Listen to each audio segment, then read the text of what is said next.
Hello there, and welcome once again to this episode of Talk Time. This is a show that comes your way every Monday from 9 p.m. to 10 p.m. here on UBC TV. Tonight we're going to look at art in general, but we are specifically looking at fine art. When someone talks to you about fine art, what rings in your mind? We've got so many fine artists here in Kampala, but also in the region, doing their thing, and they're earning a lot from it. However, people in the past have had this perception that people who do painting or art, they used to associate them with poverty or people have not gone to school. But do you still think that is the thing? Do you believe in that? Now, to expound more on that, this evening we are joined by none other than Mr. Nue Wamala Nyanzi. Now, Nyanzi is a fine artist who has seen it all in this field. And he's celebrating 40 years in this field. Tonight, he's going to explain more about fine art and also other kinds of art in this country, but also what does it mean to be an artist. Mr. Nyanzi, good evening and welcome to the program. Good evening, sir. How are you? I'm okay. And Prince Kijanangoma, right? oh yes, I am. Rikidi. Thank you. And you are a Kiki apparently, so yeah. you must be connected to us somehow. My mother's from Bunyoro, yes. Oh, that's good. So we are brothers. Now, it is something when you look at this the catalog here, you're celebrating 40 years of what you call brush stroke. Probably brush stroke because of what you do in fine art. Now, first of all, before we even get to this, who is Nua Wamala Nyanzi? Nua Wamala Nyanzi is an adult Ugandan. On Sunday, the 28th of October, we'll be celebrating 66 years old. Born, my parents are both deceased.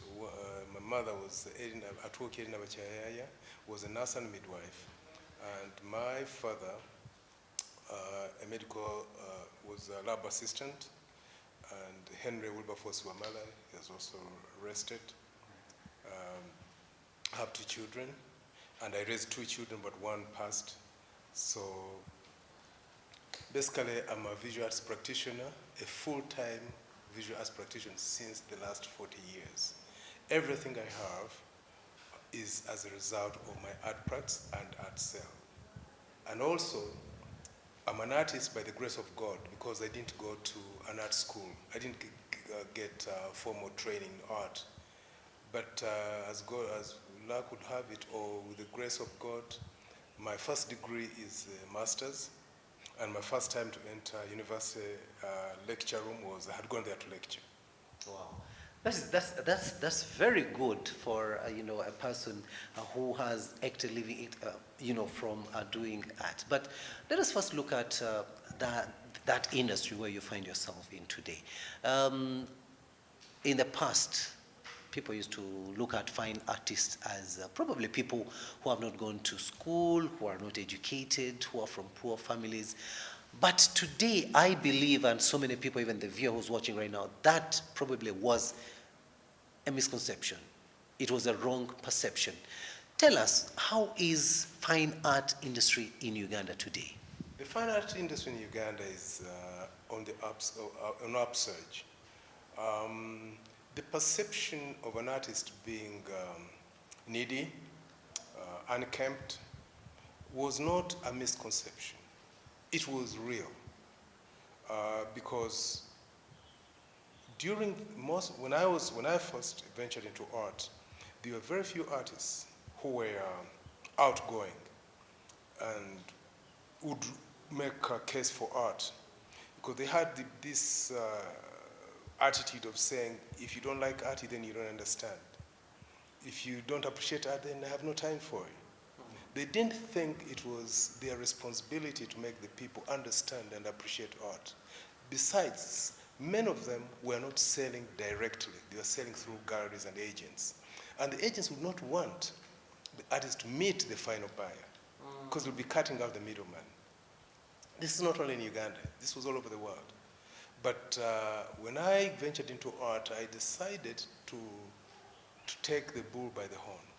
One, I decided to change the outlook of an artist, the turnout. How does an artist come out? How does an artist look? How does an artist appear? I wanted the general public to look at art as a profession, an artist as a profession, yes. And like any other profession like law, engineering, or medicine. And they're offering very good services, but not being appreciated because of the presentation. So during my first exhibition in Nairobi in 1980, I had a shirt which I made myself. I mean, I printed the fabric and got it designed and made. So when I appeared at my opening, many people were wondering where the artist was. They thought it wasn't you. No, they thought I was the middleman. Okay. Now, the second exhibition was the same, so then I made it worse for my third exhibition. I decided I'm going to put on like a bridegroom. Okay. I got myself a nice... You want to appear unique? Not unique, presentable. And like, to me it was like a wedding. Okay. A celebration. If I'm holding this exhibition, I was holding exhibitions every year. I was going to hold this exhibition. I wanted to come out in the best way possible because I was selling and was earning money. So why should I appear unkempt? The other artists sometimes would not be able to, would not sell. But for example, Van Gogh. Van Gogh never sold during his life, made probably 3 pieces. So he could not afford to buy nice clothes. He could not afford to buy soap probably to wash his hands to. So the idea of appearing in public with the stains and that was not sometimes deliberate, but sometimes was deliberate, some not deliberate, sometimes was because of the need and the lack of. So this exhibition I put on a tuxedo, black necktie, black bow tie, and appeared. You must have been very, very smart. You looked the artist. The picture must be. You'll find those pictures in the catalog. Yes, yeah. But the hilarious part of it was, where is the artist? They were looking for the artist. I said, I'm the artist. They looked at this is what we have been talking about actually. Yes, probably they thought the person, the artist we intend to meet here, probably had in their mind, should appear like this. We are crazy looking extroverts. I'm there talking, chatting them up and showing them, explaining the art. They said, no, this is just a businessman. This is just a businessman. So, but over a period of time, my colleagues recognized it and realized it. They started also living the part. If you sell and you have the money, why would you spend it on something else other than yourself? And also the image of the profession. Exactly. Actually, I'll be coming back to that point of, middlemen, are taking the lion's share, and yet the artist really does everything, buying the batik and the paints, but getting little money compared to the middleman. But now, today, we find that in Uganda, I think fine art is really, as you said, it's on the upward trend, and we find institutions that are teaching art, like at Makerere University. We've got a department that's teaching art, but also there are people with their galleries. For example, your gallery here, very, very interesting gallery. Now, does that show that probably people and the entire world has come to appreciate what fine art is? Yeah, they have always appreciated what fine art is. The only difference was the artists had not recognized their role in actually presenting and making an argument for the profession's case. For example, when I came back, there were very few parents who were willing to spend money on their children to do art. Yes. There's no way they're going to do it. The only people who would find in fine art would be those who would not do well in other subjects. And they'd go on and do fine art, and on graduation they look for a job somewhere in the bank or that kind of stuff. The only people who are doing well, who are presentable in the fine art field, were teachers of art, but not full professional artists practicing art as a full-time occupation. So I decided to engage in social activities. I would accept to play other roles other than this of the artist. For example, if there were things to be done which required some expertise, I would offer. Like for example, at weddings, I would offer to decorate. I remember we used to play music for at weddings in Nairobi. It was for free. My friend and I, Dan Sekanwaj, an artist who lives in the United States, had bought a turntable, and then we had to go and research on the music, which music to play at the reception. And we became very popular to play. We play the music, DJing, and then also I would do the decoration. By offering that service, we would sit at the same table as the doctors. Exactly. And the engineers. Because now you have a service which is relevant to the general public. Decorating of the cars and coming up with all sorts of ideas. That's how we started interacting with other professions and now getting due recognition and support. Then I also started another crusade of getting the Ugandan art, the people I lived with, to be able to appreciate art by offering to sell to them on hire purchase. They would pay on a monthly basis. They didn't have to pay the whole amount. So even those who didn't have much money. Because you're very expensive, you people. We shall be coming back to that anyway. They're not expensive. The prices. The prices are not expensive. It's only that the value is, that's how the value is. Yeah, Because so, I've seen some of your paintings here. $700, $400, yes. 1.5 million. Okay, It's fantastic. It's not anybody that can afford these $700, but this is a painting you're going to keep forever. Then you have a suit of $300 or $1,000. The value. Who are your target clients? Everyone. I have pieces for the average income and the wealthy. It's up to your taste. I also have prints, which are affordable. 50,000, 20,000, they are affordable. Those I made specifically for people who love my art but cannot afford the originals. Yeah. Viewer, if you're just joining us, this is Talk Time here on UBC TV, and we are talking art. And with us this evening is none other than Noah Wamala Nyanzi Akiki, who is celebrating 40 years in this business. It's not an easy thing to celebrate 40 years doing art, and he has whatever he has that is from his own. These are his own words. Whatever he has, it has been from his business, and that is art. And of course, we have certain things that people would like to understand. For example, what style do you use? I hear there are certain things like abstract art and so many. Probably explain to them what these things are. There's abstract, realism, expressionism, impressionism, surrealism. But my art is a combination of cubism. My art is a combination of all. My art is expressive art. I express my feelings. And I always aspire and endeavor to capture motion and emotion. And I paint in such a way that those with feelings may be touched. Because if you don't like... Because actually, I was coming to that question of feelings and emotions, what you people express. But probably before we go to that, yes, you can continue telling us about the type. So it's a combination of that. You have the cubism, which is basically rooted in the African culture and traditions. Picasso made it very, very popular and became world famous for it. Then you have the expressionism, whereby it's an expression of colors. Expression is general. I mean, it's a tendency of putting their things arbitrarily. Then there is also impressionism, to create an impression of something in your mind. After this person has expressed themselves, then they create the impression. You get the impression of something, of a flower, the impression of a house, the impression of a landscape. Then you have the surrealism.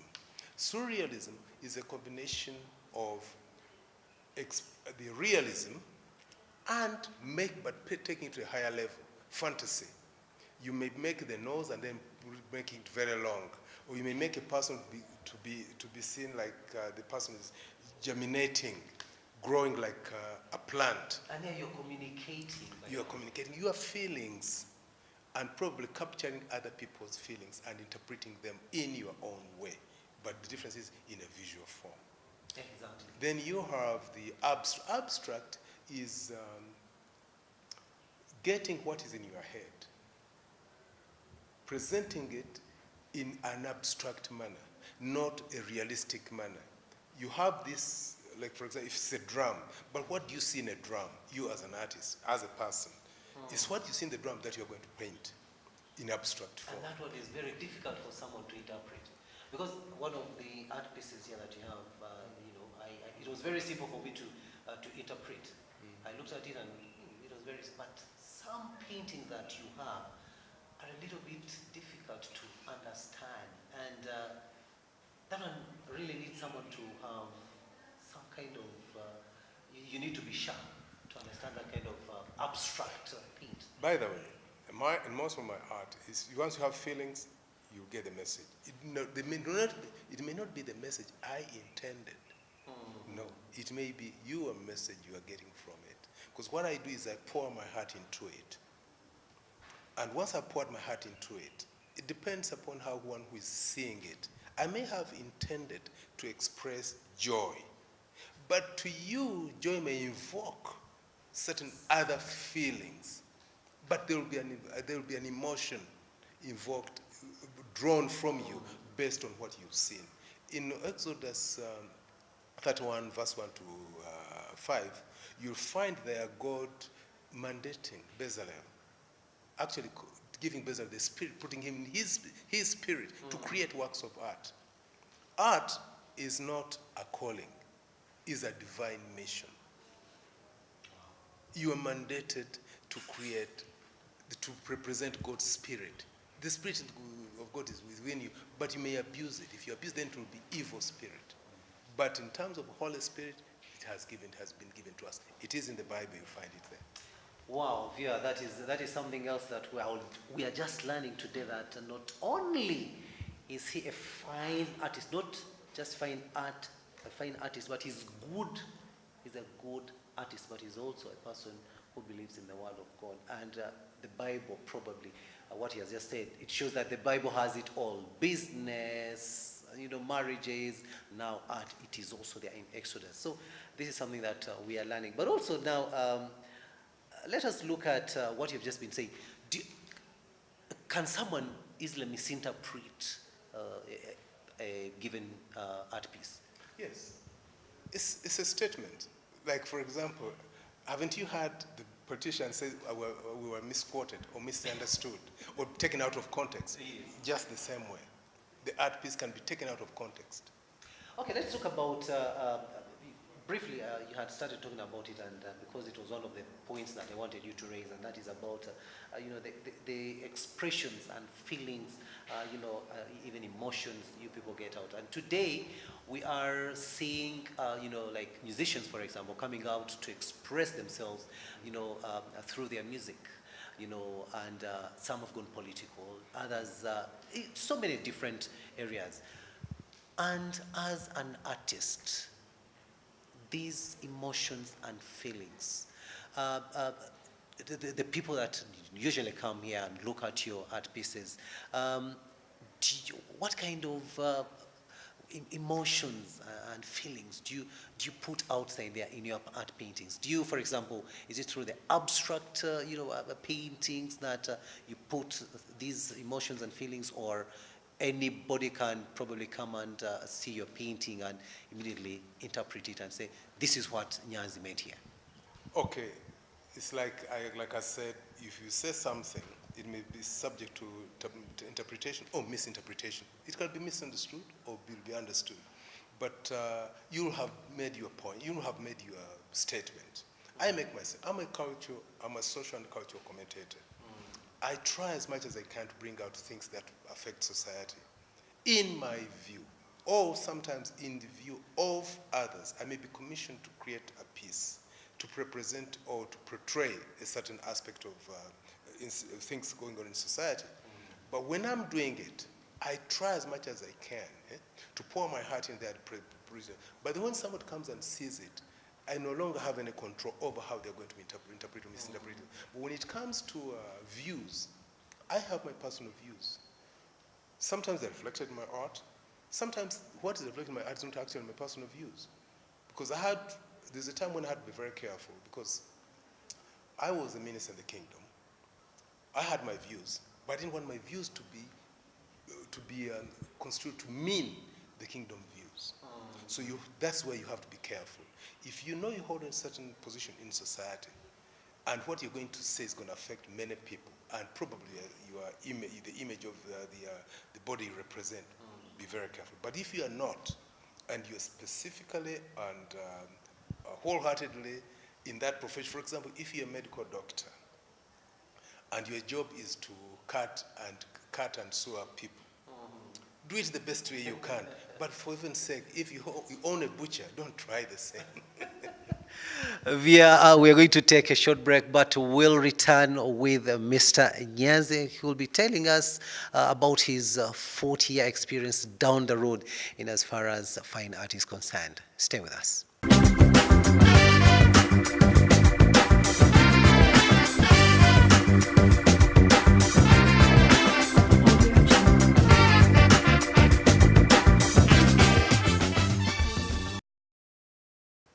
Welcome back, and this is Talk Time here on UBC TV. My name is Edward Rukidi Kijanangoma, and with me is none other than Mr. Nua Wamala Nyanzi Akiki.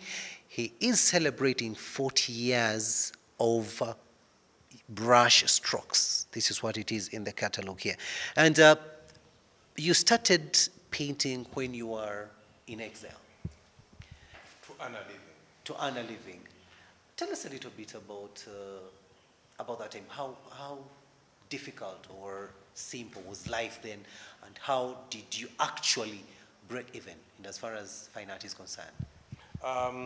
One time I was walking on the streets of Nairobi, that was 1978. I met a friend of mine, a childhood friend, Dan Sekanuagi, he's a very good artist, and who actually encouraged me to venture to art. But the problem was he himself didn't know how to make batiks. But he did very good screen printing and drawings and portraits. Very skilled. He said, now how do we go with batik? He said, we have to find out. Those who knew were not willing to share their trade secrets with us. So we had to find out by try to read books and listen to other people's interpretation of batik, what is a batik. But what we knew was batiks were marketable, that the tourists loved batiks. And you're a master of batik, actually. Later. At that time, yes. It was about how do you make these batiks? And they were telling us you have to it's wax and dye, you start with the lightest color to the darkest color. But I remember spending sleepless nights trying to perfect the technique, and it wasn't working. I remember after a month or so, I told Dan, you know what, do we really have to do it the way others do it? He said, no, yes, we have to. He said, no, we don't have to. We don't have to. Those are their batiks. Let's create our own within our means. We're not going to start throwing away stuff all the time. You buy dyes and fabric and then wax. I mean, there has to be a way. The person who started it must have done it from without. So we are going to do it our way. So he agreed, and we did. We presented them to Hitesh. She was somebody an old man who owned a shop on Ndimbingu Street. He looked at them and said, this is no batik.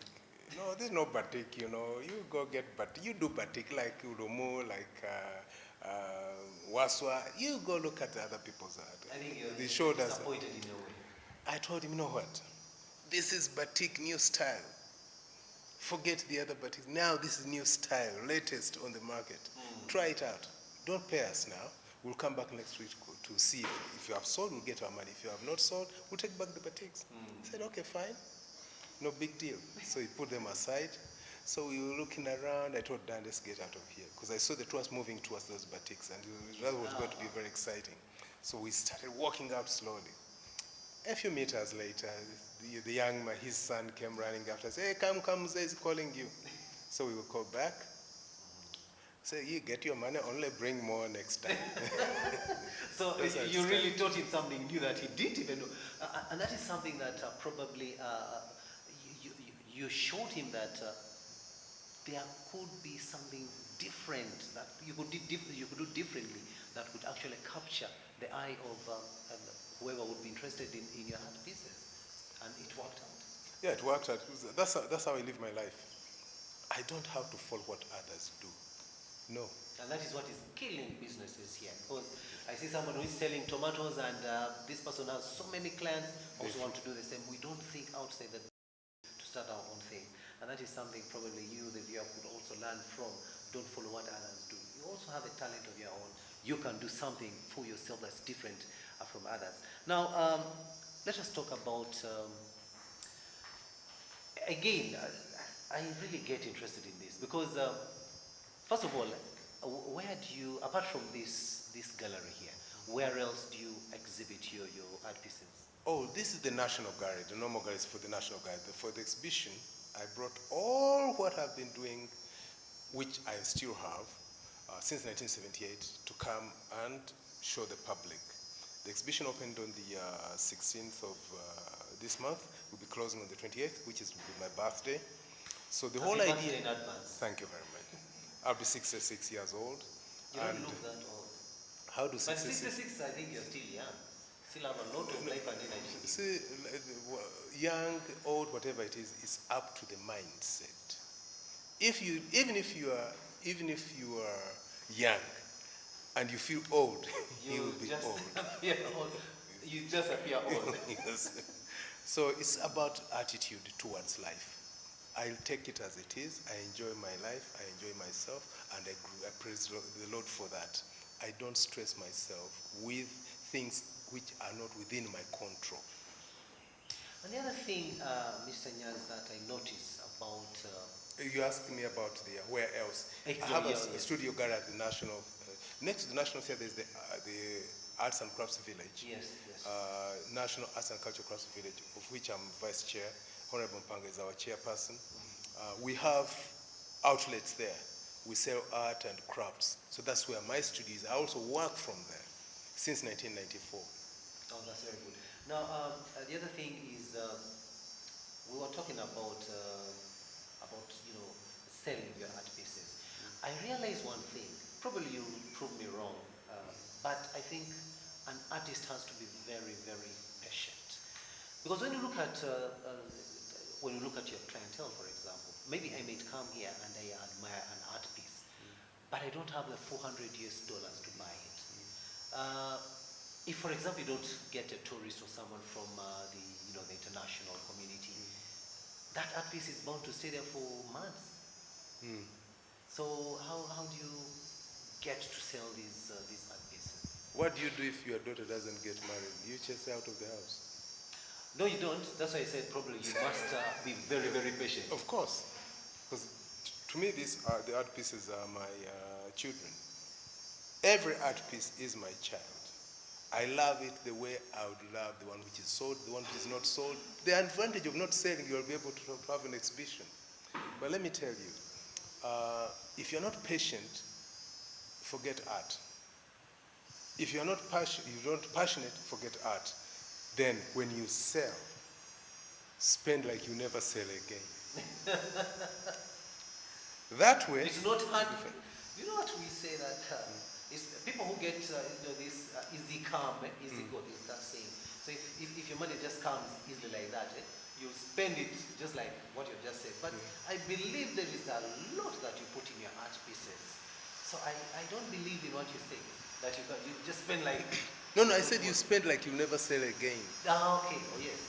Oh, you thought you spend like... Yes. No, Yes. I'm saying you spend like you never sell again. So you have to be Sparing. frugal. Sparing. Yes. You have to really hold on tight to the money. What I do? When I sell, I buy materials. Once I have my materials, I'll never lack materials to create art. Then I'll make sure I put it in things which enhance my growth as an artist. Like I would buy other people's art and resell. You add value to them. Sometimes no, as it is, and I resell them. I add value, like for example, present them better, and you create a narrative around it, and you sell it. You get a profit, you do other business. Let's talk about the 40 years down the road. Yes. You as Mua Wamalanyanzi, these 40 years of fine art, how have they been to you? They have been very, very eventful, and they have been sometimes arduous, sometimes quite exciting, But they have, God has been very, very good to me. He has remained faithful to the extent that I've not had to do anything else other than do my art.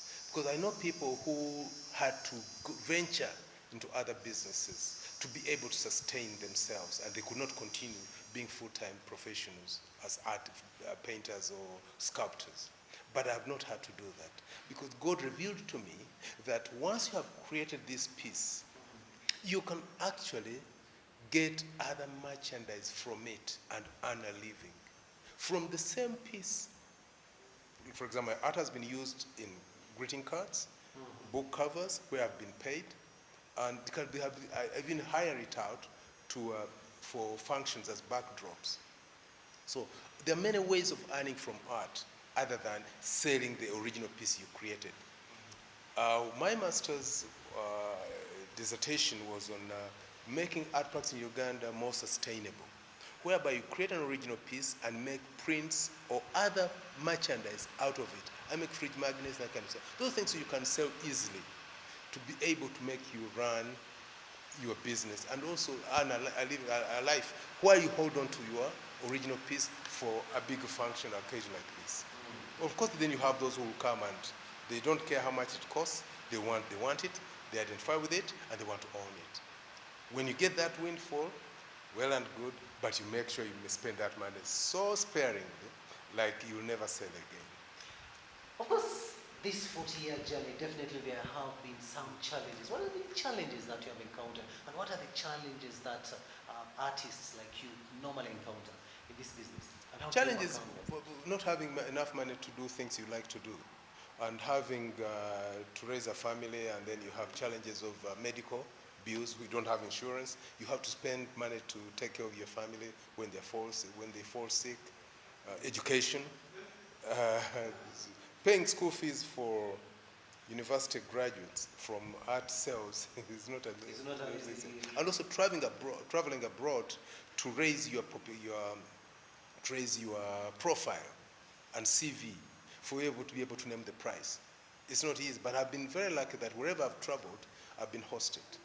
Where I've not been hosted, where I've had to pay, I've been able to recover the money through the sale of my art. Yes. Nice. To me, art is like, they're like traveler's checks. As we probably approach the end of this show, let's first put fine art a little bit aside, and we talk about art in general. We've got the film industry in Uganda. It is, yes, it is there, I would say. However, it's not to the level of, say, Nigeria, Kenya.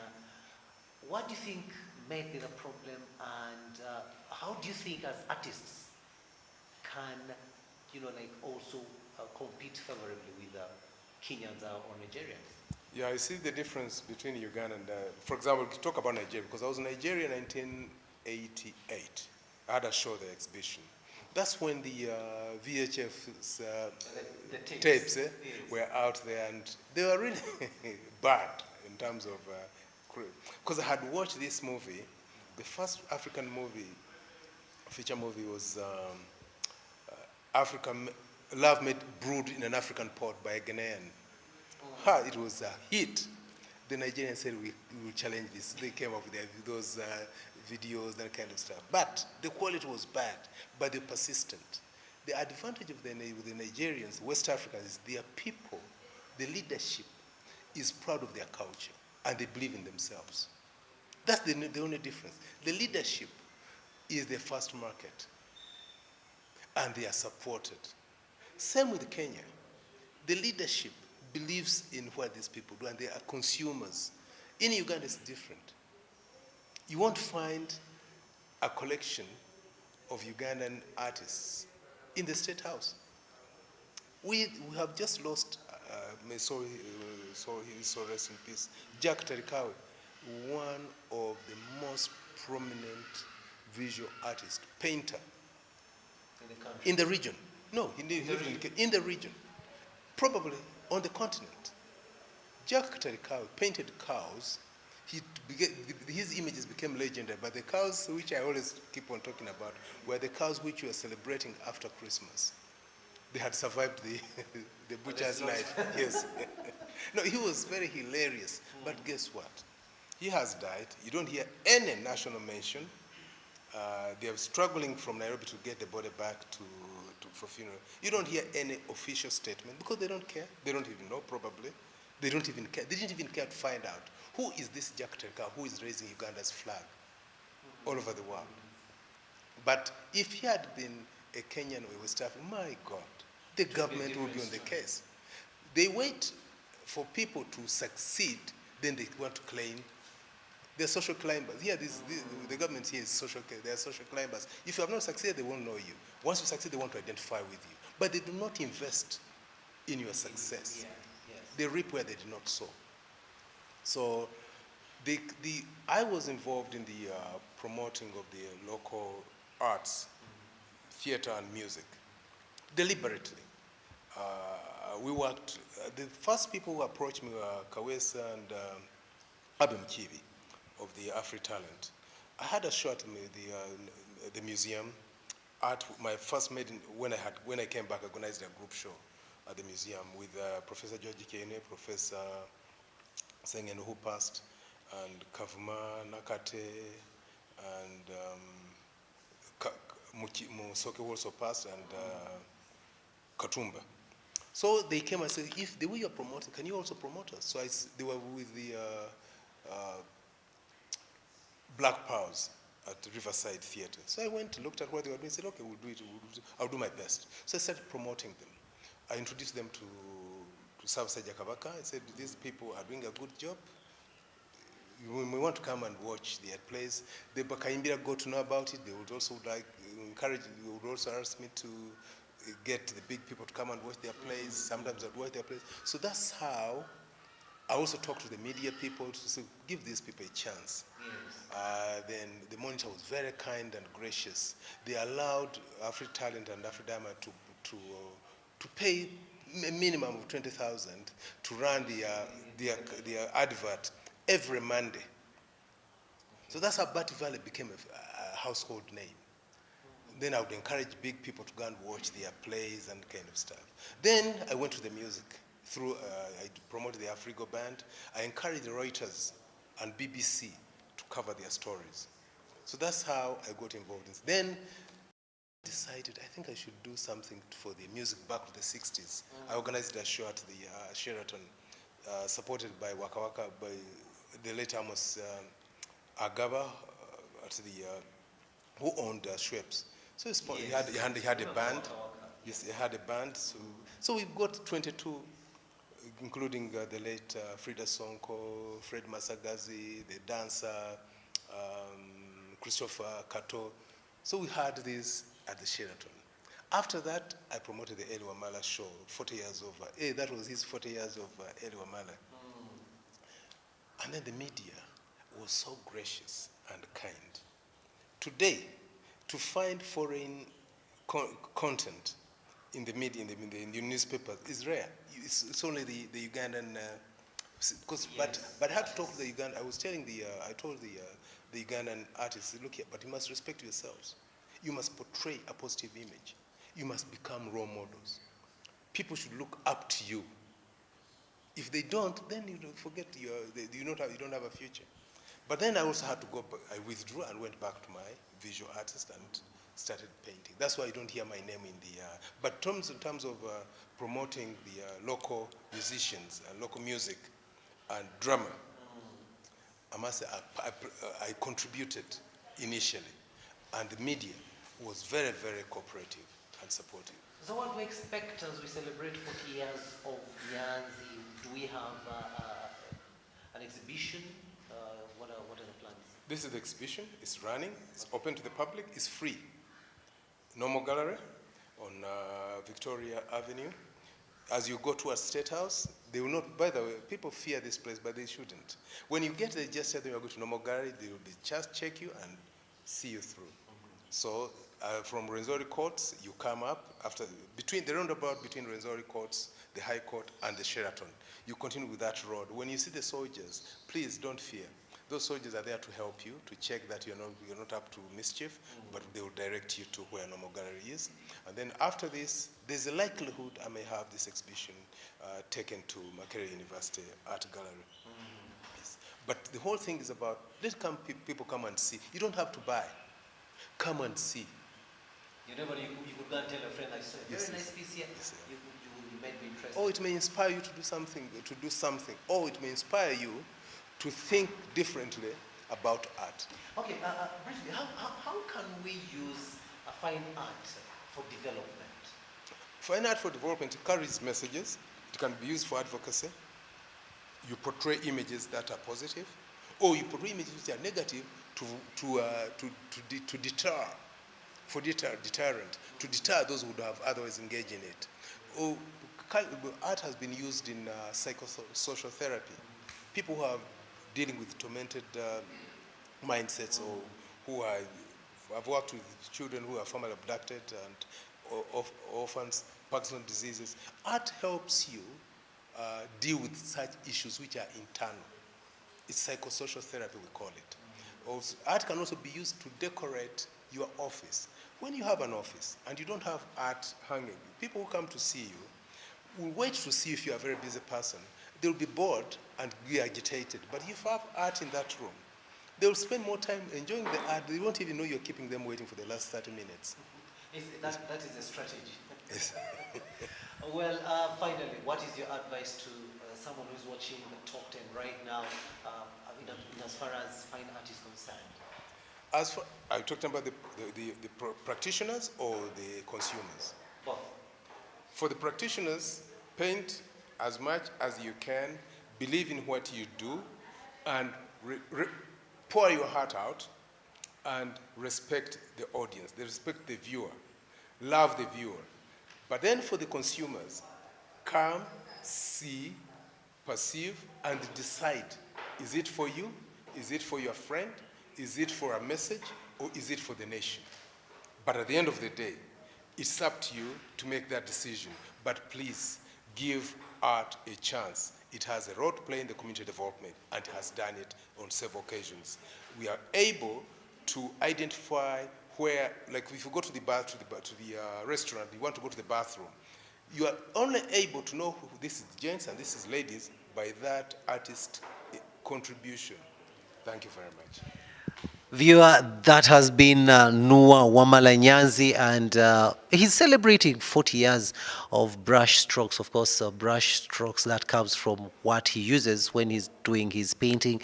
But he's a batik specialist in as far as fine art is concerned, and he has told you everything in as far as art is concerned. And one thing that you as the viewer who's watching, and probably you're interested in doing art, or you had never thought of doing fine art, this is the time that you should take interest, because he has, all his life, the 40 years down the road, he has had whatever he has from practicing fine art. So it is something that you could, endeavor and, practice as a Ugandan. This is Talk Time, and we've finally come to the end. Thank you so much for having been part of this show. Mr. Wamala Nyanzi Akiki, of course, happy birthday in advance, and I wish you all the best as you celebrate 40 years of brush strokes.